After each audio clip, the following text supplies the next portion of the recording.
Imagine having everything we ever dreamed. Don't you want it? Maybe. Can't you see it? Kinda.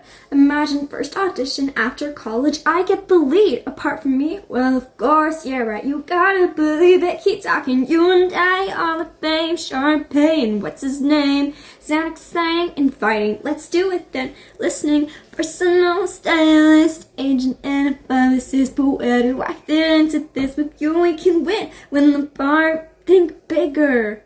Become superstars. That's better.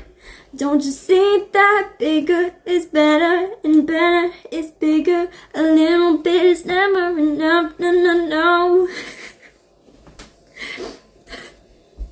Hi, welcome back to my channel. If you're new here and you don't like it, leave. This is who I am, and I'm not changing because I entertain myself. So, it's late at night and I just had the random urge to film. So I'm gonna film.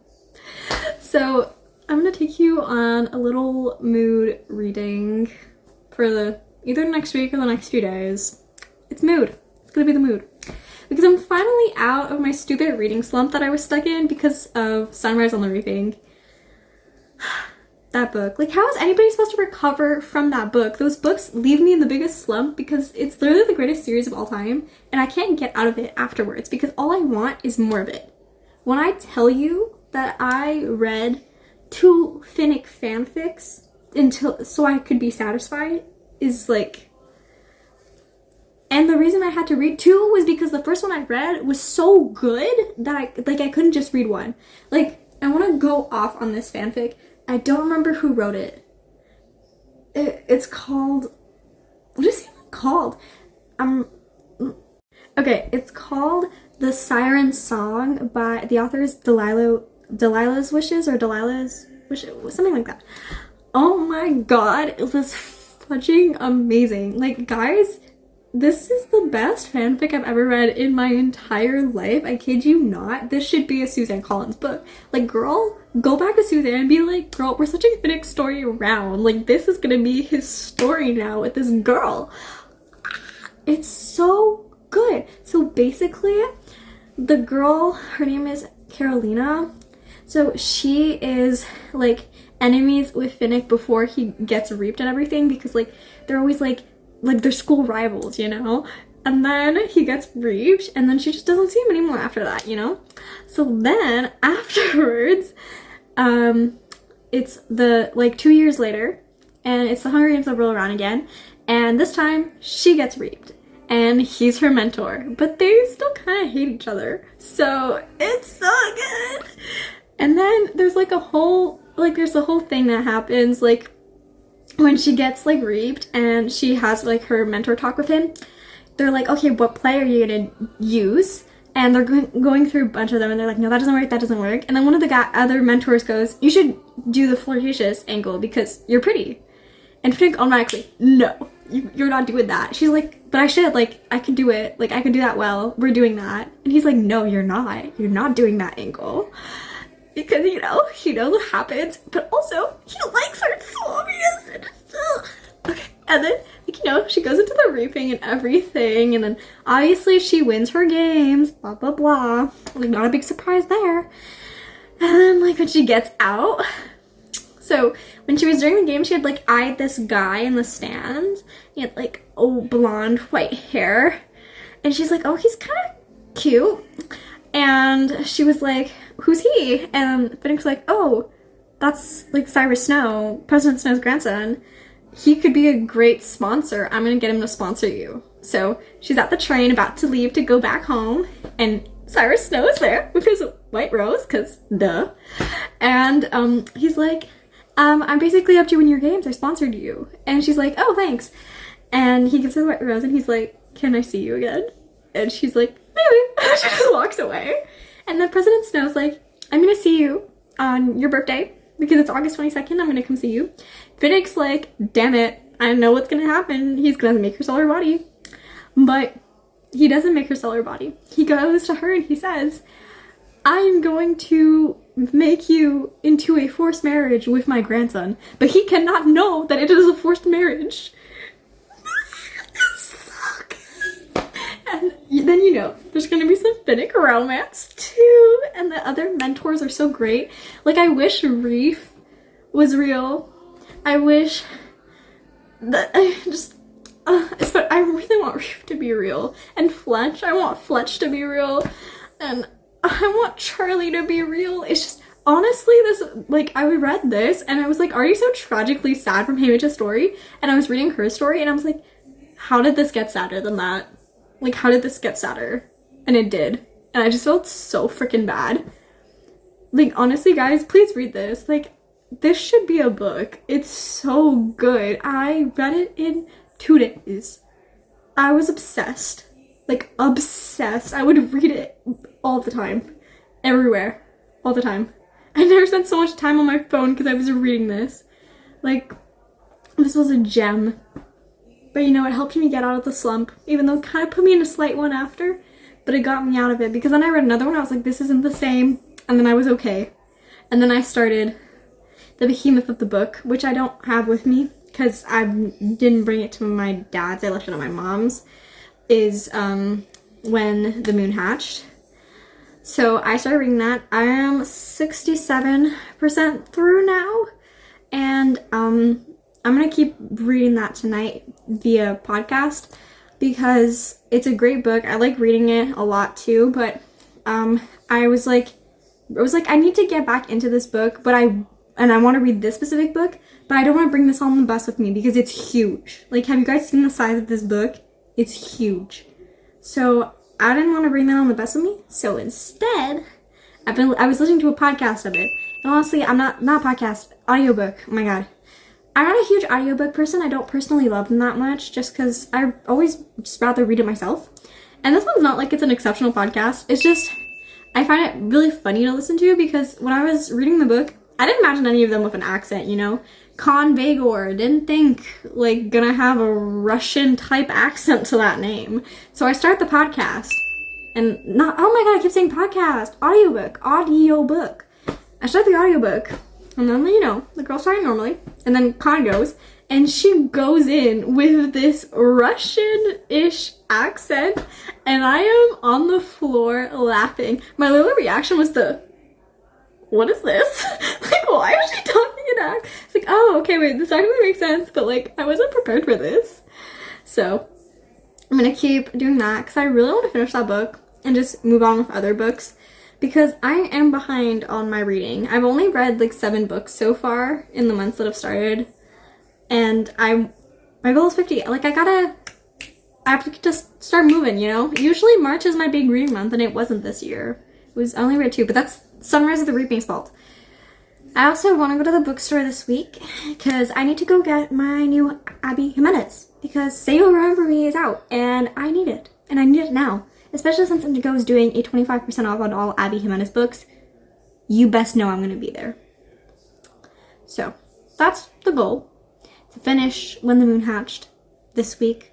Before Passover, or like around the same time Passover starts. So that on Passover, I can read my more like chill books that aren't as gruesome. Because this is the most gruesome book I've ever read in my life. Like, I wanted to throw up at one point because it was so gruesome. But it's so entertaining. Like, honestly, like, so entertaining. It's long, but it doesn't feel long. So, yeah. And then we're going to be able to move forward and read The Brothers Hawthorne. And then read The Greatest Games so that I can finish that series. Even though The Games Untold is out or it's coming out. I can't keep up anymore. All the series books are coming out and it's too much. It's too much. So, yeah. That's going to be that. So.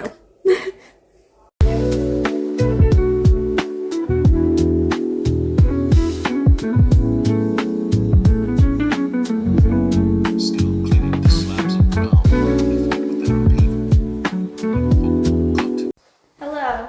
So, remember what I said I was going to read last night? That was a lie. I did it. Yeah. Instead, I ended up watching a TV show that I started, and I binged it so bad that I finished it this morning. It's called Cruel Summer. It's on Prime Video, and my goodness, was that addicting. I want to watch season 2, but like I know if I start season 2, I'm gonna binge it again, and I have other stuff to do. So we're not gonna start season 2 just yet.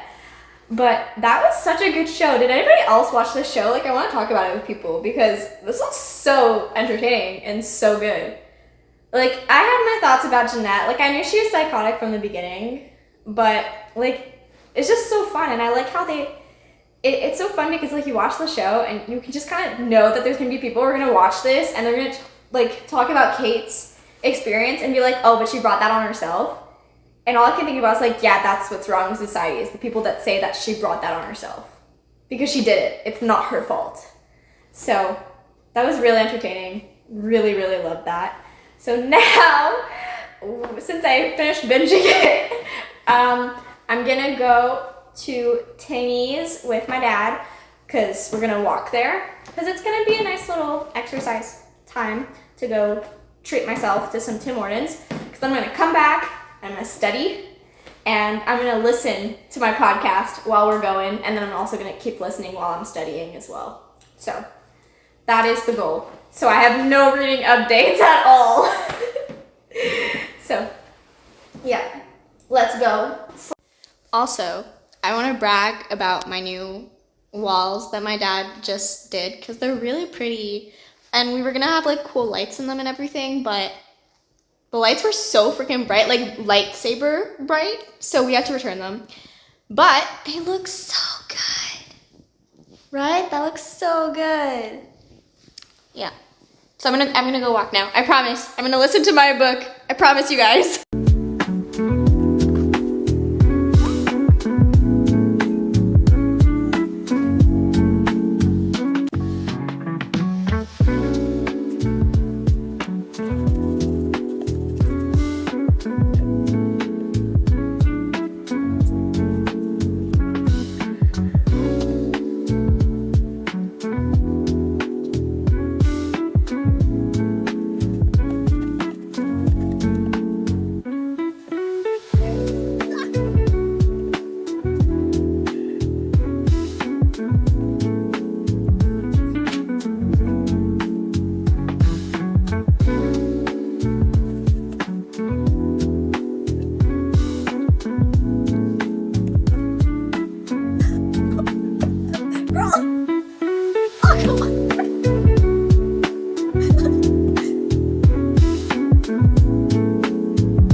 watch today, unfortunately, because I'm listening to it on Spotify on my mom's premium account, and she was using it all day every time that I tried to listen to it, which is fine. So instead, I was like, what am I gonna listen to? So I listened to music a bunch, but I really wanted to read, so I was kind of looking at audiobooks on YouTube that I can listen to, and I was like looking for books that I was already currently reading, so for War Queen, and I looked also for When the Moon Hatched, but there weren't any.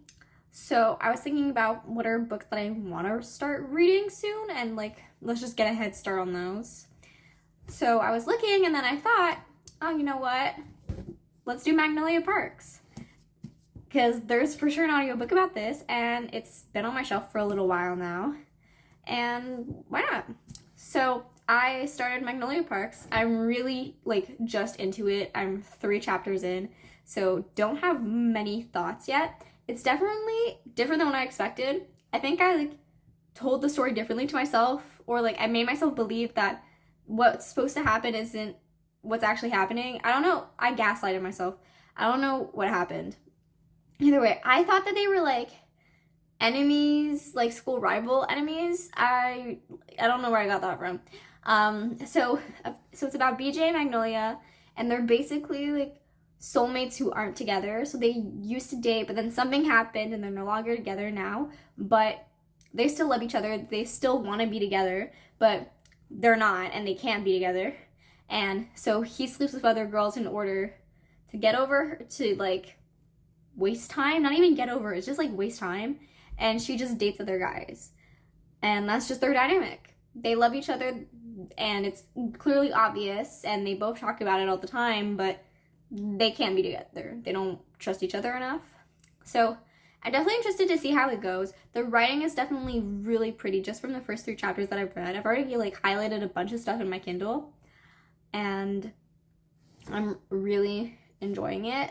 So we'll kind of see where it goes, because I can see it going bad and I can see it going good.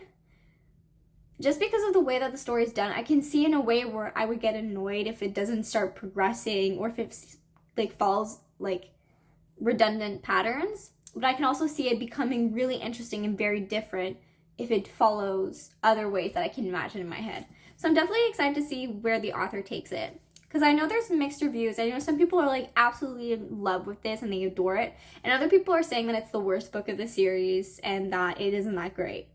So I'm definitely interested to see what people think and how that's gonna like reflect with what I think, because everyone has their own opinions.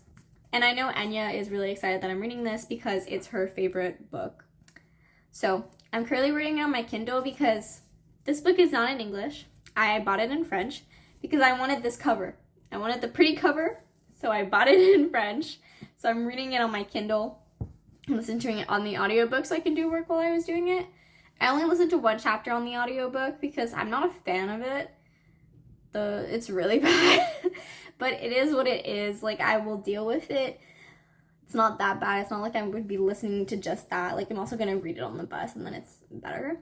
It just sucks because I kind of want to highlight stuff and it's just not as easy to do with an audiobook, so.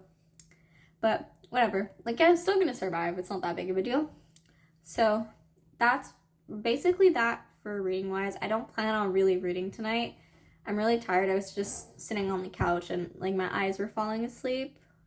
So I'm probably going to start getting ready for bed and then just watch like a bit of How I Met Your Mother before I fall asleep, because I'm back into a How I Met Your Mother kick, because Josh Radnor just started a podcast called How I Made Your Mother, and he's basically talking about how they made How I Met Your Mother with one of the guys who created it, and it's really interesting and it's really well done.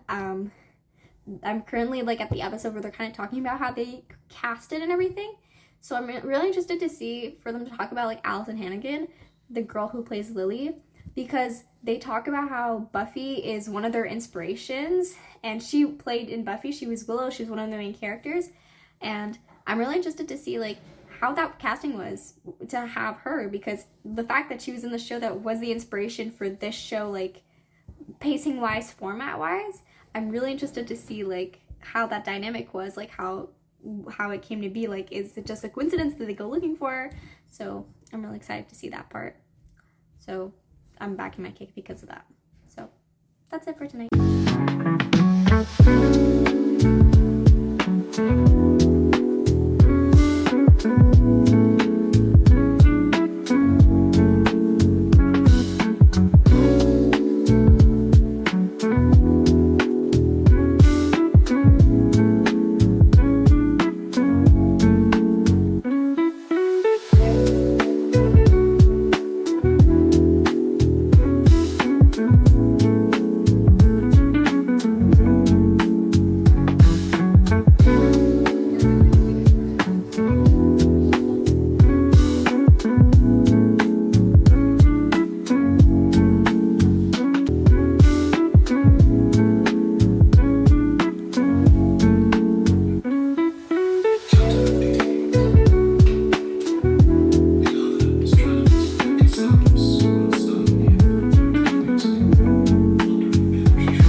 I did it. I finished When the Moon Hatched.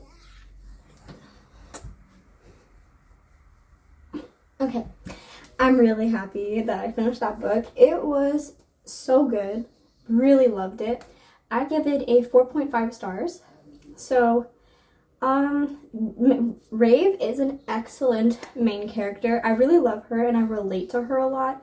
Like, just the fact that every time Con will say anything romantic to her, her reaction is always like, what the fuck? Like, I'm just like, that's honestly very accurate, because I feel like if a man did say these things to me, I would probably look at him like, thanks, okay, because I wouldn't know how to react. Like, she doesn't know how to react. So I really love her, and she just has the best like comebacks. Like, she's the comeback queen, and she's just so enjoyable to read, and I'm like, I want to be this girl. I want to be this girl's bestie. So definitely love that. The world building is so incredible and immersive. I was like really in a different world when I was reading this, and it's so fun and imaginative. Like, this author really had a great imagination in order to bring this to life.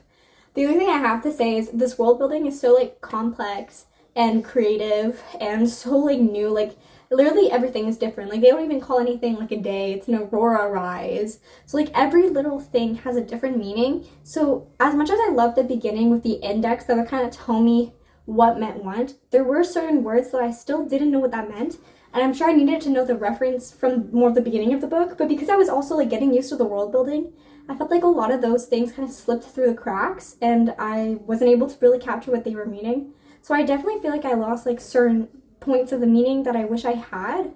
So I think that's like really the only downfall of this book. It's just the fact that the world building was so intense and there were so many like little details that I couldn't capture everything. So I felt like I was missing little parts of the story. Like, I was always catching on a bit late. Like, there's one thing, but I can't say that because it's a spoiler, so never mind. And yeah, it's just such a fun book, and the premise is so good, and the way it ends just leaves me craving for more, because finally everyone kind of figured out what we already figured out. So now I'm just excited to see what everyone's reaction is going to be, and I'm still missing so much of the story. Like, I found out new things, and I was like, oh my god, I never, like, what? Did not expect that, and now I just need to know more about that, and know more about it. Like, this book was full of plot twists, like, especially the huge plot twist. Never expected that. Like, I'm sure other people might have, but I didn't. I personally did not expect that to happen at all. And it is such a good plot twist because it really adds to the story, and it's not like a plot twist that resolves itself just by being said. Like, the plot twist introduces so many other questions, so many other problems. It literally becomes the main part of the story, which was so interesting. So I really, really love this book. It was so good. I want to have the second one.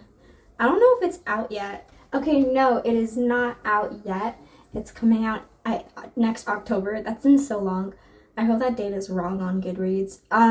So that was so good. And then because I've been, honestly, like, that was my first time actually really listening to an audiobook.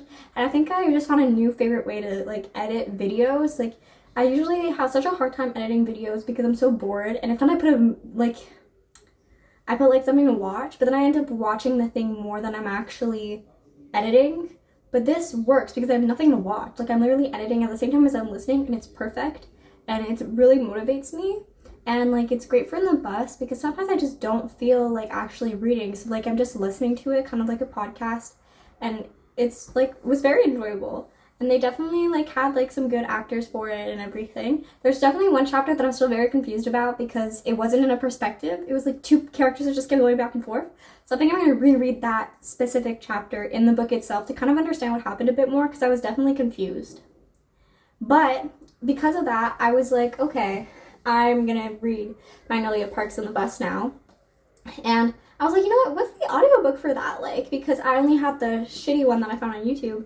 So I went onto the Spotify one, I started it, and a British man started talking into my ear, and let's just say I died a little and went to heaven. The British voice is just so freaking attractive. So honestly, like, I just want to listen to that audiobook just to listen to this man speak in my ear. Even the woman, she's such a gorgeous voice. Like, I just want to listen to this for their gorgeous voices, because it's just so much better. Because, like, I'll read it, but, like, I don't always read it in a British accent. But it's definitely better when you actually hear it in British. So I think, like, I'm not becoming an audiobook person. I think I'm just becoming someone who occasionally listens to the audiobook. But this I think I'm going to listen to a lot, audiobook version. Because I'm obsessed with the man's voice. Like, I just want him to keep talking in my ear forever. Like, it makes BJ, like, 500 million times more attractive. But speaking of Magnolia, I'm now 17% into the book, so I am so enjoying this. It is so fun. Honestly, like, just as I read more and more, I'm like, this is Blair and Chuck. This is Blair and Chuck if they were thrust into the London society. You cannot tell me otherwise. Especially when they get in a fight and then he brings her the Chanel bag and she's like, and he's like, how mad are you? And she's like, 10, give me the Chanel bag. I was like, that's Blair! You cannot tell me that's not Blair and Chuck. That is Blair and Chuck. And then, like, also just, like, the fact that, like, every time she's talking about their relationship and, like, every little question that you could come up with, like, but why aren't they just together? She literally goes, you're probably asking yourself, why aren't we just together? And I was like, oh my god, girl, this is so good. Like, I've never actually read a book where they did that before, and that's so fun and so interesting, and I'm really into it. So I am definitely gonna keep reading this because it's so entertaining. I'm really loving it. The author has an amazing writing style. I literally, like, Jessa Hastings, like, keep writing the way you do because I am, like, so captivated. It's just so fun. I'm obsessed. I'm really obsessed right now. So I'm definitely going to keep listening to the audiobook version of it because that's, I think, what's also making this even more obsessed, because the little voices in my ear are just so soothing. I feel like I could fall asleep to them. So we might not read right now because my mom's using Spotify and I just really want to listen only the audiobook version because I have to study. So we might read more tonight. We might not. We'll see. Sidebar for When the Moon Hatched. I forgot. I was listening to this all day yesterday because I really wanted to finish it. I didn't. I ended up finishing it this morning. But yesterday I was listening to it, like, a lot. Like, I listened to it in the gym. And then I got, like, he just talked. He was like, and at one point, I'm, like, on the gym, doing my treadmill, lifting my weights. And at one point I just hear, should I, like, do you on the table, turn you over? And I was like, oh my god. Okay, but, like, nothing actually, there was no, like, actual spicy scene, and I was like, okay, at least. And then I was like, you know what, I'm gonna continue this in my yoga class, because that way I can, like, listen to this, and my teacher won't know I'm listening to it. And then I can, like, move forward in the book even more, because I was, like, so determined to finish it. And that was the biggest mistake I've ever made, because I'm there, doing my yoga class, and all of a sudden, after waiting a really long time to get to the spicy scene, I had to get to the spicy scene while in my yoga class. I cannot tell you how weird and uncomfortable that was. I was there trying not to laugh. Like, because this scene is, like, it's a whole chapter long, you know? And there's definitely detail in it. And I'm there, literally in my downward dog, going, trying not to, like, I'm like, years of reading spicy scenes in buses have prepared me for this moment. But it was, like, so different, because I was there, like, I'm literally doing a yoga class at the same time. Like, it was so weird. But it was still really funny. I just thought I should share this because, you know, if you thought your reading spicy scenes in public was embarrassing, girl, I think I just beat you.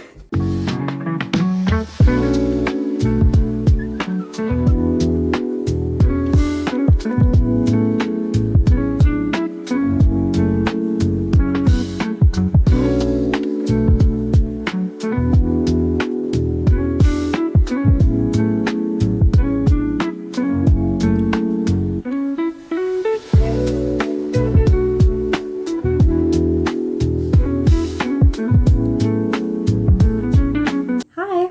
So I didn't film during the weekend because it was a Jewish holiday, so I couldn't film. But because I wasn't able to access my phone, I was able to read. I definitely wish I could have read more, but with this holiday, it is more difficult to read. But I finished one book. I read The Brothers Hawthorne. So this book was okay. Like, I didn't have huge standards for it because I knew a lot of people had huge standards, and then they read it and they were disappointed. So I kind of knew to give myself, like, this isn't going to be as great as the other ones. And because of that, I wasn't as disappointed.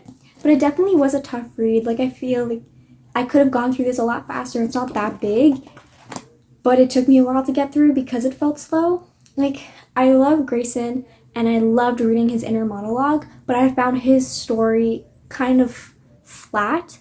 What I really liked were the characters, like Gigi. She was fun. I related to her. I love that she just talks about cats and sends like photos of cats to everybody. I think that's so fun, and it's just a random little thing that I love. But the story itself, I found very flat. While for Jameson, I love the plot. It's such a good plot, but the characters were very one-dimensional. Even Jameson I found very one-dimensional. Even Avery, who in the other books I didn't find flat, I found her very flat in this book. So I think that that's kind of like what one lacked, the other one had, but the other one lacked what the other one had. So like it had this like weird balance that I wasn't a huge fan of. But basically this book happens after the Inheritance Games trilogy, and it's following Grayson and Jameson as they're kind of dealing with family stuff after that, because now they finally kind of know more about their family and they're kind of following through on those things. Grayson with his side of the family and then Jameson with his own side.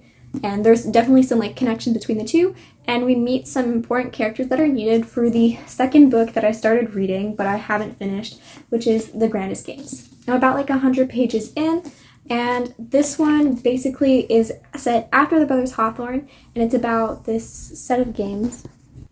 So yeah, it's this game that Avery has created in order to give some of her money away, but also bring like this game aspect that the boys grew up with to the public. So it's so fun. So it's basically 7 people. 4 people are wild cards. They just randomly, like, they hunted and found like ticket entrance, kind of like Willy Wonka and the Chocolate Factory. But then 3 of them are chosen by Avery herself to be there. So they all end up here. They're playing on Hawthorne Island, and if you've read the series, you know the significance of that. And now it's basically who is going to win this big cash prize. And it is so fun. I really love this because you're just starting off with this game, and I know that the whole book is just going to be the game, and it's so fun. That was my favorite part of the Inheritance games, were the games themselves, which is why I didn't like Brothers Hawthorne as much, because the games were boring.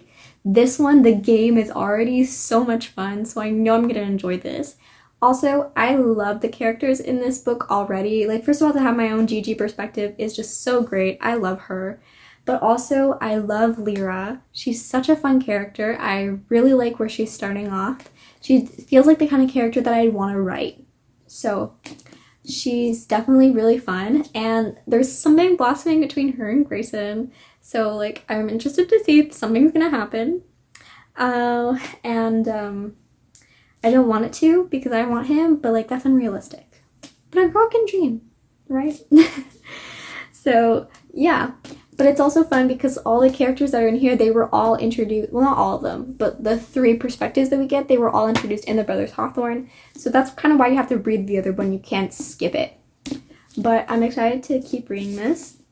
And now finally that I have control over my phone again, I will be continuing to listen to my audiobook of Magnolia Parks because I've been thinking about that the entire time that I couldn't have my phone. I kept saying, I want to listen to my audiobook.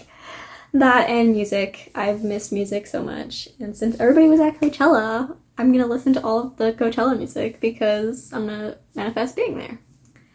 But that was basically my week in reading. I'm, like, just doing some mood reading and just going through. I've read more than I usually do, so this isn't normal. Don't think I'm superhuman. I'm not.